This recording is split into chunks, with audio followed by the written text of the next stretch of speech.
माया calendar. Hello friends, माया calendar इस पर पहले भी एक बार हम वीडियो बना चुके हैं, पर एक बार फिर इस पर हम कंटेंट लेकर आए हैं आपके लिए, क्योंकि ये 100% एक्यूरेट है। माया कैलेंडर है तो माया सभ्यता का, माया सभ्यता मायासुर की सभ्यता है। मायासुर ने दक्षिण अमेरिका में इसे स्थापित किया। वो इस सभ्यता का जनक है, पितामह है। ये सभ्यता तो अद्भुत थी, पर इसका कैलेंडर माया कैलेंडर भी कम अद्भुत नहीं है। आमतौर पर कैलेंडर खगोलीय होते हैं, आकाशीय घटनाओं, ग्रह नक्षत्रों के आधार पर दिन माह वर्ष में बटे होते हैं, जिनके आधार पर मौसम, तूफान, चक्रवात, वर्षा इत्यादि का निर्धारण मनुष्य कर लेते हैं, त्योहारों को निश्चित कर लेते हैं।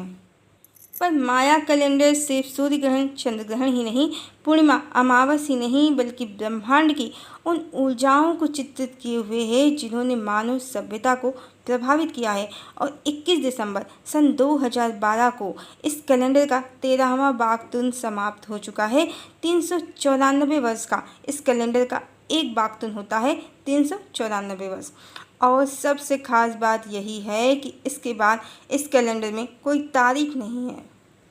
हाँ, कैलेंडर का एक और भाग, अज्ञात संस्करण, जो ग्वाटेमाला के जंगलों में मिला है, उसके अनुसार कई अरब वर्ष तक पृथ्वी पर मानव सभ्यता का अंत नहीं होगा।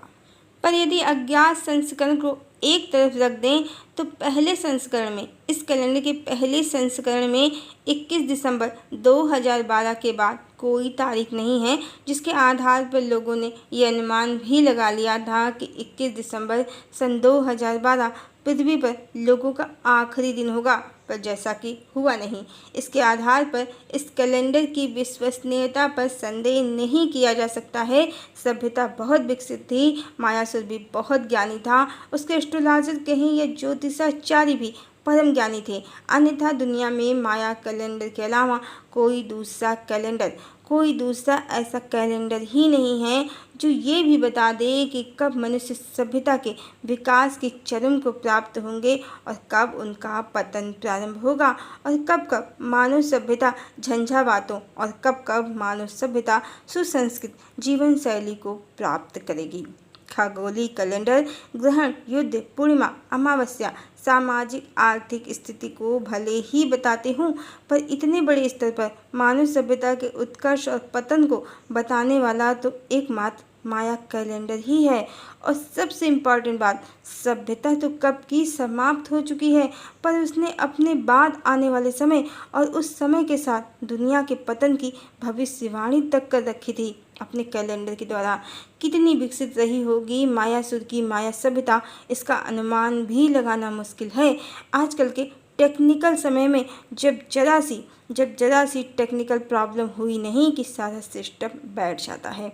वाकई माया सभ्यता अत्यंत विकसित रही होगी, जिसकी गणना अब पूरी तरह से सत्य सिद्ध हो चुकी है, क्योंकि ये झूठ नहीं है, अब पूरी तरह से स्पष्ट हो चुका है कि हम जिस दुनिया में इस समय हैं वो वाकई जिंदा नहीं है, कब की समाप्त हो चुकी है, शायद 2012 में ही। उसके बाद मनुष्य मात्र मरी हुई दुनिया को ज़बरदस्ती खींच रहे हैं, और इस समय ज़्यादातर लोग निगेटिविटी से घिरे ही दिखते हैं, और साथ ही जल, वायु और मिट्टी कुछ भी मनुष्यों ने शुद्ध छोड़ा नहीं है। एक वक्त था जब आलीशान इमारतों को प्रीसियस डेवलपमेंट की निशानी समझा जाता था, पर अब हम उस वक्त में प्रवेश कर चुके हैं जब शुद्ध जल के स्रोत और हरे भरे क्षेत्र को ही प्रीसियस समझा जा रहा है। ये पहले भी प्रीसियस थे, लेकिन तब मनुष्यों ने इनका मूल्य नहीं समझा, जिसकी कीमत आज सारी मानव जाति चुका रही है, पर सुधरने का नाम तब भी नहीं ले रही है। और विकास और जीडीपी की अंधी दौड़ में सब पागल हो गए हैं। आगे बढ़ जाने का नशा तो इस कदर सवार है सर पर लोगों के कि ओवरवर्क करने से कितने तो 45 की एज भी अब पार नहीं कर पा रहे हैं। सब कुछ ओवर हो गया है, विकास अब विनाश का रूप ले चुका है। शायद सन 2012 ही वो साल था आखिरी जब दुनिया जिंदा थी, अब नहीं है। भले ही यहाँ सभी ऊपर से जिंदा दिख रहे हैं, पर वास्तव में सोल कहें या आत्मा के स्तर पर अब इक्का दुक्का लोग ही जीवित हैं समाज में, 100 में सिर्फ 1%। और माया कैलेंडर तो आधारित ही मानव सभ्यता के ऊपर है।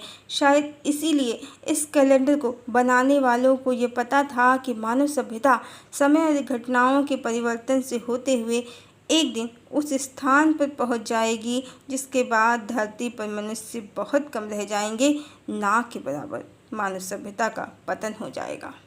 हाँ, इस कैलेंडर का दूसरा संस्करण भी है जहाँ आगे की तारीखें हैं। वैसे 21/12/2012 एक ऐसी डेट है जिसको टोटल करने पर न्यूमरोलॉजी के अनुसार 2+1+1+2+2+0+1+2 टोटल 11 नंबर प्राप्त होता है, जो एक ट्विन नंबर है। और इसीलिए ये कैलेंडर दो अलग अलग संस्करणों में है। और इस तरह यही समझ में आता है कि इस कैलेंडर ने ये तो बताया ही दुनिया का अंत होगा, यानी एक युग का अंत होगा, पर साथ ही नए युग का प्रारंभ भी होगा, जो 11 नंबर दर्शाता है। एक आने वाले युग का एक है और एक जाने वाले युग का एक। और इस समय हम इन दोनों युगों के संधिकाल में ही जी रहे हैं। निश्चित रूप से एक दुनिया समाप्त हो चुकी है। अभी जो दिख रहा है बस उस दुनिया के अवशेष हैं, क्योंकि कोई चीज़ समाप्त हो जाए या कहें कि मर जाए तो उसके बाद डिकम्पोज भी होती है। अब जो चल रहा है बस मृत पाए दुनिया डिकम्पोज की दिशा में तेजी से बढ़ रही है। अभी तक सन 2012 से ये डिकम्पोज की प्रक्रिया धीमे धीमे चल रही थी, पर अब सन 2024 से ये बहुत फास्ट, बहुत तीव्र गति से होगी। और इसके साथ ही आने वाला युग कहें या सतयुग धरती पर उतरने लगेगा। तभी तो लोगों की जागृति प्रारंभ हो गई है। लोगों की सोल कॉन्शियसनेस राइज हो रही है। अब लोग खुद ही दिखावे, बनावट और पाखंड की नकली मरी हुई दुनिया से मुंह मोड़ने लगे हैं और प्राकृतिक और प्रेम से भरी हुई दुनिया को धरती पर फिर से बसाएंगे लोग। अब मनुष्य जीवित सभ्यता और मृत सभ्यता के भेद को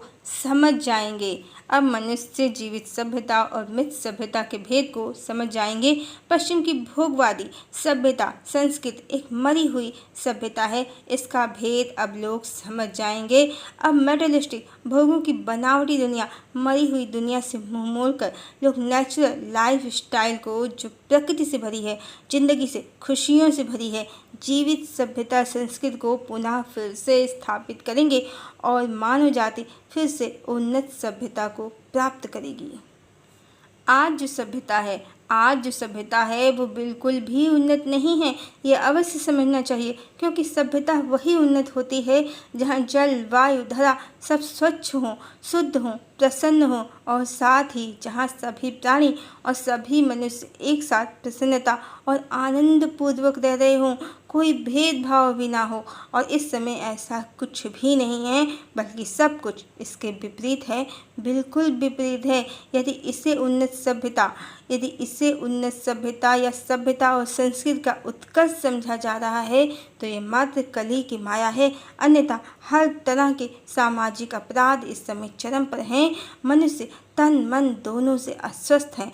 मनुष्यों के कारण दूसरे प्राणियों का जीवन भी संकट में आ गया है। ये सभ्यता उन्नत नहीं है, बल्कि समाप्त हो चुकी है, विनाश की ओर तेजी से बढ़ रही है।